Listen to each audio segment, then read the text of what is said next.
We just picked up some of these berries from our mountain ash tree, and as you can see, they're just these little red berries, and they fall everywhere right off the tree. Hey everybody, Sean and Allison here from Spoken Garden. Today, it's Sunday, and we're going to talk to you about birds foraging for berries and other foods in the fall. Yeah, there's hardly any berries left. We cannot wait to show you, but before we get to that, go ahead and hit that subscribe button down below so you don't miss out on every daily video.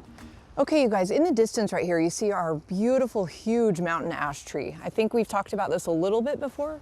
Yeah, a little bit. It's a deciduous tree. This one's a little bit older. It's been here for quite a while, way before we bought the house and made this yard our own. But it produces berries in the late summer, early fall. But if you can visualize this, that whole tree was covered in those red berries about a month ago. We just picked up some of these berries from our mountain ash tree, and as you can see, they're just these little red berries, and they fall everywhere right off the tree. And you can see some of these are already starting to ferment a little bit. They ferment up on the tree too. Yeah, they're all over the ground right now. You can see just a mass of berries that have been knocked off the tree. But like Sean said, I mean, this whole thing was covered. But we got to get a better view of the birds when they're feeding. And to do that, we got to go up to our upstairs area where there's a window that looks directly out to the mountain ash tree. And so we're going to go do that right now.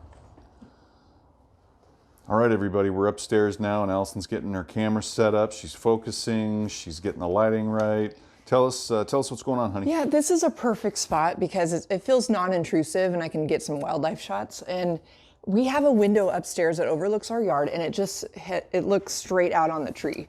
Now, there are not any birds out here right now, but they should be here soon. They always kind of come in shifts.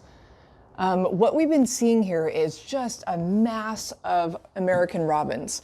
And if you have those in your area, like normally they're a solitary bird and they don't really group up together, but in the fall and winter, they actually kind of form a flock, and they will go from tree to tree and finding berries and sustaining themselves through the winter. Kind of like a larger group.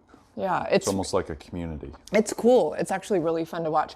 We've also seen northern flickers out here on the tree just in the last day or two. We've also seen some cedar waxwings, which we don't usually get here, and there's a hummingbird right there. I don't know if you can see that. We've seen varied thrushes will get up here and eat the berries, and luckily they will eat them all off the ground, because as you can see from this shot, it's just a mass of red everywhere. Yep, there's a lot of red down there. So we look forward to the cleanup, and they have lots of berries to eat, and that should sustain them for the next few days. Oh, there's a buried thrush right there. She's in her element, everybody. Yeah. This is what she really enjoys. I love taking wildlife shots. Plus, this lens goes really close. Look how big that lens is, everybody. Isn't that crazy? It's like 7 pounds. It weighs more than the camera. Oh, we got a couple guys up here. Yeah, unfortunately, we got up here a little late, and they have kind of cleaned most of it out, but they will be back. Yeah, they usually come back for a snack or right before dusk. The yard is just a cacophony of wildlife just before dusk, usually. So fun. Every night, every day.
I love taking pictures of wildlife, you guys, and having the different types of plants around the yard that attract all of these birds and different types of wildlife is just so much fun.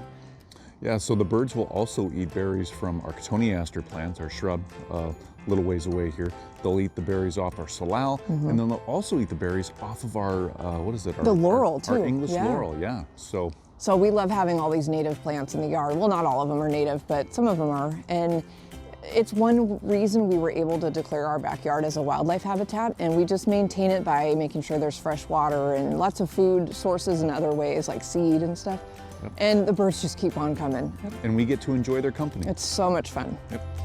So guys, leave any comments or questions down below for us. We love hearing from you, especially if you want to know Allison's camera setup and how she goes about getting the right lenses and knowing what to Trial and use and error the for me. settings. Oh, But it's it's so amazing. She knows so much. Oh, it's crazy. I'm always She does. learning. That's the Don't. best part about photography. Don't let her fool you. She knows a lot. Also, give us that thumbs up. Let us know we're doing a good job. And subscribe to our channel so you get updates on our latest videos. And that's a wrap for today, you guys. We'll be back tomorrow with our Monday short. And if you're not familiar with that, we've been running, every Monday we do a 1 minute or less video on a quick tip or something from around the garden. So we'll have that tomorrow for you, and just take care. Have a great day ahead. See you tomorrow, everybody. Bye, everybody. Bye-bye.